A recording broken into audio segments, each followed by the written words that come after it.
कहा जाता है कि ये ब्लेसिंग टाइम है। बच्चा वो नहीं सीखता जो हम कहते हैं, बच्चा वो सीखता है जो हम करते हैं। He is learning without knowing he is learning. बच्चों को अंडरस्टैंड करना है चाइल्ड बनकर, लेकिन रिस्पॉन्स देना है हमेशा एक मैच्योर पर्सन की तरह। अस्सलाम वालेकुम, दिस इज़ सना शुएब। आज हम बात करेंगे ऑब्जर्वेंट माइंड के बारे में।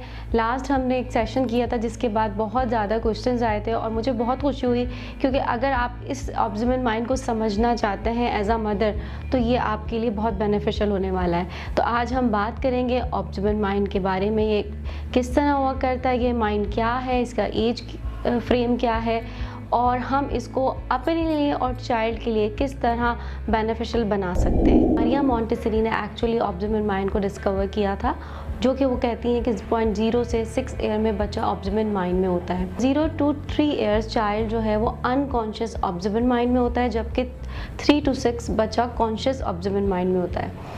अब ये माइंड है क्या और ये किस तरह वर्क करता है? हमारी यहाँ कहावत है, कहा जाता है कि बच्चा वो नहीं सीखता जो हम कहते हैं, बच्चा वो सीखता है जो हम करते हैं।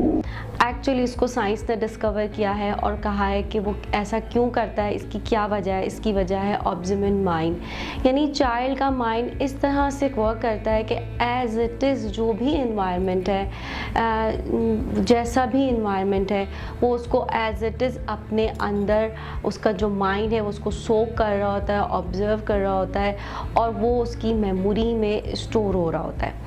अच्छा, हम ये कंसिडर करते हैं कि जनाब बच्चा अभी तो 0 to 3 ईयर्स हम ये कंसिडर कर रहे होते हैं कि बच्चे की मेमोरी तो नहीं है, तो बच्चा कुछ याद नहीं रखेगा, और हम उसके सामने एक्चुअली इतना कॉन्शियसली नहीं होते। यही हमारी सबसे बड़ी गलती होती है कि हम समझते हैं कि बच्चा कुछ भी नहीं लर्न कर रहा। एक्चुअली बच्चा लर्न कर रहा है विदाउट नोइंग कि he is learning. Okay, this Maria Montessori says that he is learning without knowing he is learning. So ये वो एक मेन पॉइंट है कि हम भी ये समझ रहे होते हैं और चाइल्ड खुद भी नहीं जानता वो सीख रहा है। 0 to 3 ईयर्स जो अनकॉन्शियस माइंड है, जिसको हम इग्नोर कर रहे होते हैं, मेरे नज़दीक वो सबसे अहम टाइम इसलिए है कि अनकॉन्शियसली माइंड जो लर्न करता है वो चीज़ें उसकी सोल में चली जाती हैं, और हम उसको यूँ कह सकते हैं कि वो उसकी पर्सनालिटी बन जाती हैं। यानी कि आप इसको इस तरह अंडरस्टैंड करें कि फॉर एग्ज़ाम्पल किसी भी वजह से किसी भी इंसान की मेमोरी लॉस्ट कर जाए, उसके बावजूद वो लैंग्वेज नहीं बोलता, जो टेक्टाइल टच सेंस से रिलेटेड है, सेंसोरियल से जो रिलेटेड चीज़ें वो उसकी मेमोरी में रहती हैं, क्योंकि जो शुरू के जो एयर्स हैं उसमें ऑब्जर्वेंट माइंड जो बेसिकली चीज़ों को ऑब्जर्व करता है वो सेंसोरियल होती हैं। इस टाइम पे बच्चे को जितना सेंसोरियल बेस्ड एक्टिविटीज़ करवाई जाएं, उसको वो फील करता है एयर को, वो सनलाइट को फील करता है, वो स्मॉल टेक्सचर को एंजॉय करता है, वो साउंड को पहचानता है, वो आवाज़ों को पहचानता है। ये वो एक्सपोजर है इस एज के कि जो बच्चे के अंदर सेंसेस को डेवलप कर रहा होता है। यहाँ जो केयर करने वाली बात है वो ये है कि हम एज अ पेरेंट, क्योंकि हम ये समझ रहे हैं कि बच्चा भी बहुत छोटा है और कुछ अंडरस्टैंड नहीं कर रहा, वो बग़ैर अंडरस्टैंड किए चीज़ों को एक्सेप्ट कर रहा है, एडमिट कर रहा है। उसका माइंड किसी भी चॉइस को चॉइस करने के लिए नहीं है, उसके पास अभी कोई फ़िल्टर नहीं है सिवाय आपके रिएक्शंस के। वो ये देखता है, वो कैमरा इस तरह से वर्क कर रहा होता है कि मेरी मदर ने इस बात पे स्माइल किया है तो मैं भी इस बात पे स्माइल करूँगा, और मेरे फादर ने इस बात पे मुझे इनकरेज किया है, तो जब वो बात होगी तो वो भी इनकरेज करेगा। यानी वो चीज़ों को एज इट इज़ अपने माइंड में उन रिएक्शंस को, उस रिस्पॉन्स को, उस मेमोरी को, उस लैंग्वेज को वो एज इट इज़ ले रहा है। Being a adult 0 to 3 year, हमारा टास्क ये होना चाहिए कि हम बच्चे को रिच एनवायरनमेंट दें।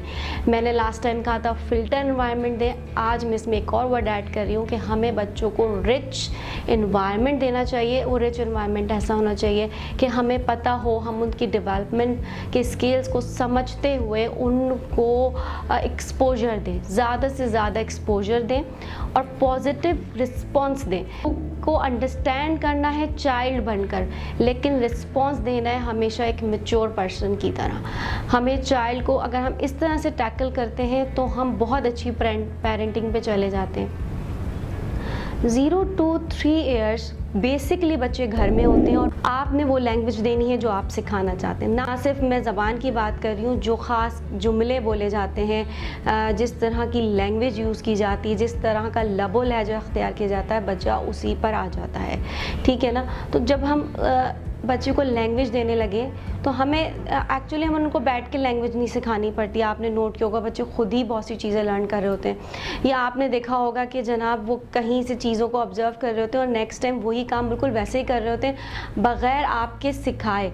तो अगर आप इस टाइम को यूटिलाइज़ करना जानते हैं ना, तो आपको अंदाज़ा नहीं है कि ये कितना अहम टाइम है कि अगर आप सिर्फ बच्चे को करके दिखा रहे हैं और बच्चा सीख रहा है। आने वाली किसी भी एज में ऐसा नहीं होता कि हम सिर्फ करें और सामने वाला उसको सीख ले, ऐसा इस स्केल पर नहीं होता। वो रैपिडली चीज़ों को, आपने अक्सर कहते होंगे भाई बच्चा फ़लाँ जगह गया, वहाँ से ये चीज़ सीख कर आ गया है, चाहे वो पॉजिटिव हो या नेगेटिव हो।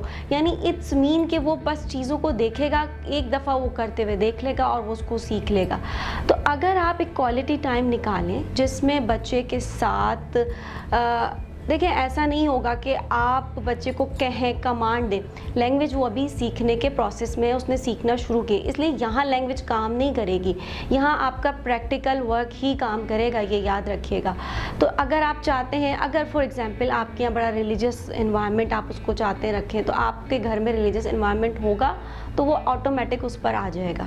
यही वजह है कि बच्चे जिस घर में पैदा होते हैं, जिस फ्रेम में पैदा होते हैं, उस फ्रेम में एडजस्ट हो जाते हैं। ये इसी वजह से ये क्वालिटी उनके अंदर होती है। अगर आप चाहते हैं आपका बच्चा ऑनेस्ट हो, आपका बच्चा सच बोले, आपका बच्चा पोलाइट हो, आपका बच्चे में पेशेंस हो, तो ये चीज़ें आपको खुद अपने अंदर करनी होंगी और यही वो मैच्योर रिस्पॉन्स है जिसकी मैं बात कर रही हूँ। आते हैं हमारी प्रैक्टिकल जो लाइफ बच्चे की स्टार्ट होने जा रही है 3 to 6, ये भी ऑब्जर्वेंट माइंड है और इसमें मज़ीद और चीज़ें ऐड हो गई, जैसे सेंसिटिव पीरियड्स भी हमारे स्टार्ट हो चुके होते हैं 1 ईयर से, उस पर इंशाल्लाह मैं बात करूँगी। इसके साथ ऑब्जर्वेंट माइंड यहाँ पे अभी भी चल रहा है, लेकिन ये कॉन्शियस है, यानी यहाँ बच्चे में थोड़ी थोड़ी सी जो है वो चॉइस डेवलप होना शुरू हो गई है कि वो इन्वायरमेंट को ऑब्ज़र्व करता है और रूम में फॉर एग्ज़ाम्पल 3-4 चीज़ें रखी, उसको उसने ऑब्ज़र्व किया और अपनी चॉइस, अपनी विल के साथ वो किसी एक चीज़ के साथ जाता है और उसके साथ प्ले करने लग जाता है। इट्स मीन कि यहाँ उसकी चॉइस डेवलप होना शुरू हो गई है। यही वो कॉन्शियस टाइम होता है जहाँ के हम बच्चे को सिटिंग करा के उसको मोटिवेट करना शुरू करते हैं प्रैक्टिकल लाइफ के लिए, स्कूल के लिए और लर्निंग के लिए। अगर आपने इस एज में बच्चे को अंदर लर्निंग का इंटरेस्ट डेवलप कर दिया तो आपको पूरे ज़िंदगी उसको फोर्सली नहीं कहना पड़ेगा कि बेटा आप पढ़ लें। ये वो राइट टाइम होता है जिसमें आपको इस टाइम वो काम करना है कि बच्चे के अंदर शौक़ पैदा करना है अच्छे कामों का। अब वो स्टडी से रिलेटेड है या आप जो भी करना चाहते हैं, इस टाइम का करिश्मा ये है कि अगर आप वो चीज़ एनवायरनमेंट में रख दें, आप उसके साथ इन्वॉल्व हों और उसको सिखाएं, तो वो उस चीज़ का इंटरेस्ट उसमें डेवलप हो जाता है। हर बच्चा अपने अलग स्केल पर होता है और अपनी एबिलिटीज़, अपने इंटरेस्ट और अपने स्केल के मुताबिक काम करता चला जाता है। इस टाइम पर आपने बच्चे को प्रिपेयर्ड एनवायरनमेंट देना है, यानी 3 to 6 ईयर आपको प्रिपेयर्ड एनवायरनमेंट देना है। जैसे कि हम मॉन्टेसरी में बात करते हैं, इंशाल्लाह इसमें मैं डिटेल में बात करूँगी। होम स्कूलिंग के लिए मैं ज़्यादा बात करूँगी। स्कूल्स में ऑलरेडी इस पर वर्क हो रहा होता है। जो अच्छे स्कूल हैं, जो मॉन्टेसरी थ्योरीज़ को समझते हुए काम कर रहे हैं, वो इसको अंडरस्टैंड करते हैं। इसलिए मैं बहुत ज़्यादा फेवर में हूँ मॉन्टेसरी, एक्चुअल मॉन्टेसरी स्कूल के इस एज में बच्चे को बग़ैर किसी प्रेशर के उनकी मेंटल डेवलपमेंट डेवलपमेंट के हिसाब से उनकी लर्निंग हो, चाहे वो घर में हो या किसी स्कूल में हो। बच्चा 0 to 6 ईयर हो, आपने कोशिश ये करनी है कि पॉजिटिव इन्वायरमेंट दें। पॉजिटिव इन्वायरमेंट से क्या मुराद है, ये क्वेश्चन आया था। ये बिल्कुल नहीं है इससे मुराद कि कुछ बुरा नहीं होगा लाइफ में। लाइफ तो चल रही है ना, अच्छे लोग भी होंगे, बुरे लोग भी होंगे। पॉजिटिव इन्वायरमेंट से मेरी मुराद ये थी कि आपके रिस्पॉन्स पॉजिटिव हो, आपके रिस्पॉन्स कैलकुलेटेड हो। यानी फॉर एग्जांपल अगर बच्चे से कोई चीज़ गिर के टूट गई है तो आप उस पर कैसा रिएक्शन देंगे। आपका रिएक्शन ऐसा होना चाहिए कि आज मैं जो रिएक्शन दे रहा हूँ, कल मेरा बच्चा उस चीज़ पे वैसे ही रिएक्शन देगा। ये आपका मैच्योर रिएक्शन होगा, सोचा समझा रिस्पॉन्स होगा आपका एक। लेकिन अगर आप जिस तरह से, अगर आपकी लैंग्वेज होगी, आप जिस अंदाज में बात करते होंगे, बच्चा उसी अंदाज में करेगा, तो आपका रिस्पॉन्स पॉजिटिव कैसा होगा कि आप अपनी, चाहे आप उर्दू बोल रहे हैं, आप कोई भी ज़बान बोल रहे हैं, आप पंजाबी बोल रहे हैं, आप कोई भी ज़बान बोलते हैं, लेकिन उस ज़बान को आप किस तरह से अदा करते हैं, उसकी अदायगी कैसी है, आपका लबो लहजा कैसा है, ये भी बहुत मैटर करता है। तो बच्चा उस चीज़ को एज इट इज़ ही ले लेगा।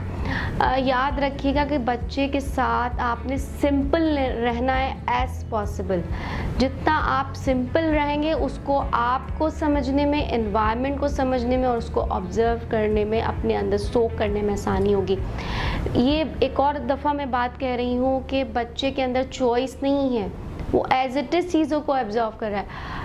फॉर एग्ज़ाम्पल अगर एक स्पंज है और स्पंज को आप ब्लू कलर के वाटर में सोक करते हैं, तो स्पंज आपसे नहीं कहेगा कि I don't want the blue water, I want green water, क्योंकि यहाँ बच्चे के अंदर चॉइस नहीं है। चॉइस डेवलप होने का और जो है वो 3 to 6 ईयर वो लिटिल बिट चॉइसेस करने लगेगा। ऑब्जर्वेंट माइंड को कहा जाता है कि ये ब्लेसिंग टाइम है। पेरेंट्स के लिए अल्लाह ने इतनी आसानी कर दी कि आपको बैठ के कुछ नहीं सिखाना, आपने उसके लिए एक्स्ट्रा एफर्ट नहीं करनी, ना चाइल्ड को एफर्ट करनी पड़ रही है, ना पेरेंट्स को करनी पड़ रही है। एक्चुअली हम खुद बहुत ज़्यादा क्या कहते हैं, बर्डनाइज हो रहे होते हैं, फ्रस्ट्रेटेड हो रहे होते हैं। आई अंडरस्टैंड कि उसकी देखभाल और का जो है वो रिस्पॉन्सिबिलिटी बहुत ज़्यादा होती है, देखभाल बहुत करनी होती है। तो अल्लाह ने आपको कहाँ रिलीफ दे दिया कि लर्निंग वो बहुत ही नाइस वे में और नेचुरली कर रहा है। तो सिर्फ अगर आप अपने आप को असेंबल रखें, अपने आप को ऑर्गेनाइज रखें, अपने आप को काम रखें और जो चीज़ आप चाहते हैं कि बच्चा करे फ्यूचर में, वो उसके एनवायरनमेंट में रख दें और आप उसके साथ उस एक्टिविटी का, उस चीज़ का हिस्सा बने। जैसे फॉर एग्जांपल आप चाहते हैं कि बच्चे में बुक रीडिंग की आदत हो, ना कि मोबाइल यूज़ करने की, तो आप खुद डेली बेसिस पे बुक्स रीड करना शुरू कर दें और उसके इंटरेस्ट के और उसकी एज के मुताबिक बुक्स एनवायरनमेंट में रख दें और आप उसकी बुक भी रीड करें। आप सिर्फ अपनी ही ना करें बल्कि उसकी बुक्स भी पढ़ें। पहले आप वो बुक उठा के ख़ुद पढ़ने लगें। अगर इस एज में मदर और फादर, पेरेंट्स और टीचर इवन वो कामयाब हैं कि जो बच्चे के साथ ट्रिकी गेम्स और उनकी ट्रिक्स को अंडरस्टैंड करें, बजाय कि उनके साथ हार्श हों या उनको प्रेशराइज़ करें या उनके साथ फोर्सिंग गेम करें। देखिए, इस एज में फोर्स करना, ख़ासकर बच्चा जब ऑब्जर्वेंट माइंड में है, अगर आप उसके साथ फोर्सिंग गेम कर रहे हैं तो आप उसको ज़िद्दी बना देंगे। 5 से 6 साल की उम्र में आपको लगने लग जाएगा, इवन 3 ईयर्स से ही लगने लग जाएगा कि बच्चा बहुत ज़िद्दी है। तो इस एज में 0 to 3 ईयर्स मैं आपसे कहूँगी जिसमें हम बहुत ज़्यादा ज़िद करते हैं बच्चे के साथ खिलाने के मामले में कि नहीं बस अब सोने का टाइम है, हमें वो चीज़ एनवायरनमेंट में रखनी है, एनवायरनमेंट में लानी है, ख़ुद वो काम करने हैं, तो बच्चा नेचुरली वो काम कर लेगा। क्योंकि बच्चे के अंदर तो चॉइस ही नहीं है, ना करने का ऑप्शन ही नहीं है बच्चे के पास। हमें लग रहा है बच्चा रेजिस्ट कर रहा है, लेकिन एक्चुअली हमारे कन्विंस करने में मिस्टेक होती है, क्योंकि हम बाय प्रैक्टिस कन्विंस नहीं करते हैं, हम वर्डिंग से कन्विंस कर लेते हैं। एक्चुअली बच्चे वो वर्ड्स अंडरस्टैंड ही नहीं कर रहे होते जो आप बोल रहे होते हैं।